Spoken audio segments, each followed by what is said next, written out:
Market లో invest చేసి మీ డబ్బులు డబుల్ చేసుకోవాలనుకుంటున్నారా? సుందరరామిరెడ్డి గారి లైవ్ సెమినార్ కి అటెండ్ అవ్వండి.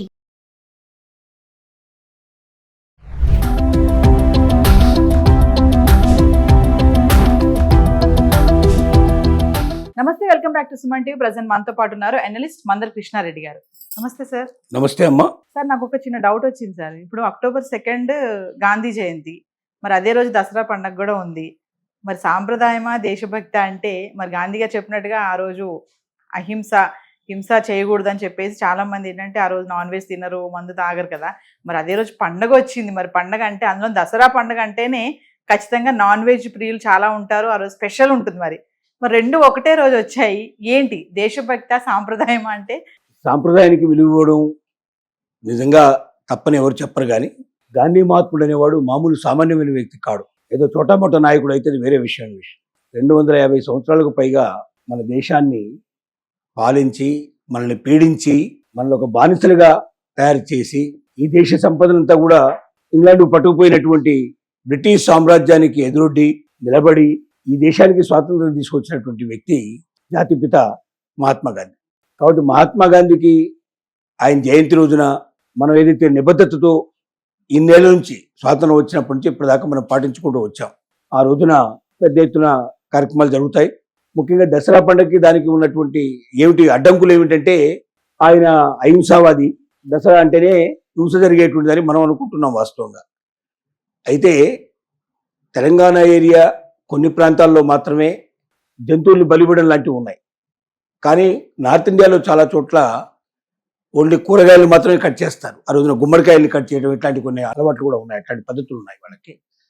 అన్ని చోట్ల మాంసం కంపల్సరీ అనేటువంటి పద్ధతులు లేవు.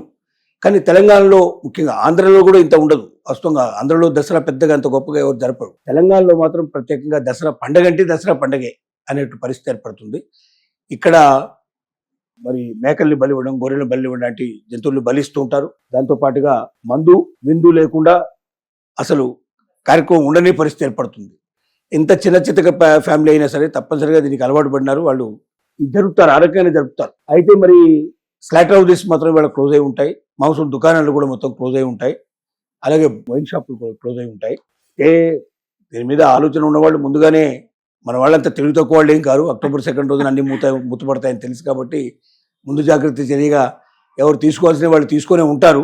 జాతిపిత ఎక్కువ, పండగ ఎక్కువ అంటే అది ఒక్కొక్కరి మనసుకు సంబంధించిన విషయం, అది మనం చెప్పలేం. కానీ డెఫినెట్గా జాతిపిత ఎక్కువ. పండగ పబ్బాలు అనేటువంటి వస్తుంటాయి పోతుంటాయి, ఎప్పటికప్పుడు ఉంటాయి. కానీ జాతిపిత అనేవాడు మనకు ఈ దేశ ప్రజల్ని బంధవిముక్తులు చేసిన వ్యక్తిని మనం మర్చిపోవడం అంటే అది మనల్ని మనమే మర్చిపోవడం లాంటిది. మనం దేశానికి ఏ రకమైన విలువ ఇవ్వలేని పరిస్థితి, స్వాతంత్రానికి విలువ లేని పరిస్థితి ఏర్పడుతుంది. కాబట్టి ఒకవైపు గాంధీ మహాత్ముని జయంతి జరుపుకుంటూనే, ఆయన్ని స్మరించుకుంటూనే, ఇక తప్పని పరిస్థితుల్లో సంస్కృతి ఆచారాల్లో వెళ్ళేవాళ్ళు ఉన్నారు. మనగలిగే వాళ్ళు మానగలిగితే ఇంకా సంతోషమైన విషయం. ఎందుకంటే పండగ రోజు అయినా సరే వచ్చిన అవకాశాన్ని విడుచుకొని మహాత్మా గాంధీ కోసం మేము ఈ రోజున త్యాగం చేశామని చెప్పి అనిపించుకోవడం అనేది ఒక గొప్ప విషయం. మామూలుగా సార్, దసరా పండుగకి ఆల్కహాల్ కన్సంప్షన్ అనేది చాలా పెద్ద ఎత్తున జరుగుతుంది అని చెప్పేసి అంటూ ఉంటారు కదా. మరి ఆ రోజు ఇది రావడం, గాంధీ జయంతి రావడం అనేది మీరు అన్నట్టుగా నిజంగా ఆ రోజు దేశభక్తికి ఏమంటారు లోబడిపోయి తినకుండా తాగకుండా ఉంటారు అనుకోవచ్చు అంటారా? తెలంగాణలోనే ఈ బాధ మీకు మొత్తం భారతదేశం అంతా చూస్తే అసలు అక్కడ ఈ తాగుడు కూడా ఉండవు. అక్కడ మామూలుగా దసరాగానే జరుపుకుంటారు. కొన్ని చోట్ల రావణాసురుడు వధ కూడా చేస్తారు ఈ రోజున. కొన్ని సాంప్రదాయాల ప్రకారం చేస్తూ ఉంటారు. అట్లాగా మిగతాది రకరకాల కార్యక్రమాలు జరుపుకుంటారు ఈ రోజున. పండగ చేసుకోవడం మాత్రం ప్రపంచం అంతా, మొత్తం దేశం అంతా చేస్తారు. ఎక్కడ హిందువులు ఉన్నా అందరూ పండగ చేసుకుంటారు. కానీ మన తెలంగాణలో ప్రత్యేకంగా పండగ అంటే దసరా పండగే అనే ఒక భావన మొదటి నుంచి వచ్చింది. ముఖ్యంగా సంక్రాంతి పండుగ ఆంధ్రలో అన్నిటికన్నా గొప్ప పండుగ. సంక్రాంతి రోజు నుండి హైదరాబాద్లో సగం ఖాళీ అయిపోతుంది దాదాపుగా. మొత్తం అందరూ వెళ్ళిపోతారు. ఇక్కడ ఉన్నటువంటి ఆంధ్రాస్ అంతా కూడా వెళ్ళిపోతారు. కానీ తెలంగాణ రోజున కూడా పల్లెటూరులోకి వెళ్ళిపోతారు. దాదాపు వాళ్ళ పల్లెటూరుకు వెళ్ళి తమ కుటుంబ సభ్యులతో గడుపుకోవడం, లేదా పల్లెటూరులో ఉండేవాళ్ళు ఎవరు ఉంటే ఇక్కడికి రావడం, ఆ రకంగా కుటుంబాలని కలుసుకోవడం, ముఖ్యంగా ఈ జంతు బలి ఇవ్వడం, తర్వాత పాలపిట్టని చూడటం, జమ్యాకులు కలెక్ట్ చేసేసి పెద్దవాళ్ళకి ఇచ్చి వాళ్ళ కాళ్ళకు నమస్కారం చేయడం, ఇలాంటివన్నీ ఒక సాంప్రదాయబద్ధంగా నడుస్తున్నాయి. సాంప్రదాయం ముఖ్యమా మరి జాతిపిత ముఖ్యమా అంటే జాతిపిత ఖచ్చితంగా ముఖ్యం. ఆయనకి ఇవ్వాల్సినటువంటి గౌరవాన్ని మనం ఇవ్వక తప్పదు. త్యాగం చేసిన వాళ్ళు నిజంగా జాతిపితకు చాలా గొప్పగా వందనాలు అర్పించినట్టు లెక్క.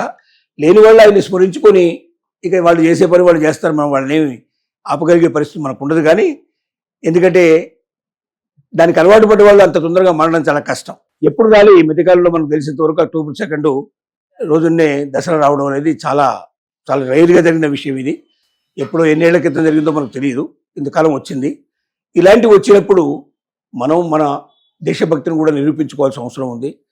ఎందుకంటే దేశం లేకపోతే మనం లేవు, ముఖ్యంగా జాతిపిత లేకపోతే ఈ దేశానికి స్వాతంత్రం లేదు. స్వాతంత్రం లేకపోతే ఇవాళ మనం ఇలా మాట్లాడే వాళ్ళం కాదు, ఇలాగా మన సంబరాలు జరుపుకునే వాళ్ళం కాదు, ఇలాంటి అవకాశాలు మనకు ఉండేవి కావు. కాబట్టి మనకి ఇంత గొప్ప అవకాశాన్ని కల్పించి స్వేచ్ఛా స్వాతంత్రాలతో మనం బతకడం, మనకంటూ మనం మన జీవితాన్ని గొప్పగా తీర్చిదిద్దుకోవడానికి అవకాశం కల్పించిన మహాత్ముల్ని మర్చిపోవడం అంటే అంతకన్నా తప్పి మరొకటి లేదు. కానీ అంత మాత్రం చేత పండుగలను కూడా మర్చిపోతారని అనుకోవడం కూడా కష్టమే. ఇది ఒక విచిత్రమైన సన్నివేశం. దీంట్లో ఎవరికి వాళ్ళు వ్యక్తిగతంగా నిర్ణయించుకోవాల్సింది తప్ప మనం దీంట్లో పెద్దగా చెప్పగలిగిన విషయం కాదు. కానీ ఏది ఏమైనా మీరు పండుగ ఎలాగైనా జరుపుకోవాలి, కానీ మహాత్మా గాంధీని మాత్రం మర్చిపోవద్దని మనం ఖచ్చితంగా చెప్పాలి. ఫైనల్ గా ఒక విషయం సార్, అంటే ఏదేమైనా ఈ పండగ చేసుకున్న వాళ్ళు మాత్రం అరే అబ్బా గాంధీ జయంతి రోజు వచ్చింది దసరా అనే ఒక ఫీలింగ్ అయితే ఉంటుంది కదా. ఆ ఫీలింగ్ ఉంది అంటే వాళ్ళలో ఎంతో కొంత దేశభక్తి ఉన్నట్టే లెక్క ఉందని అర్థం. అది ఉంటే అది ఉన్నవాడికి ఆ ఫీలింగ్ ఉంటుంది. లేకపోతే ఉంది ఏ మహాత్మా గాంధీ తర్వాత సంగతి ముందు మనకు పండుగ సంగతి చూసుకుందాం అన్నట్టు ఆలోచించే వాళ్ళు ఉంటారు.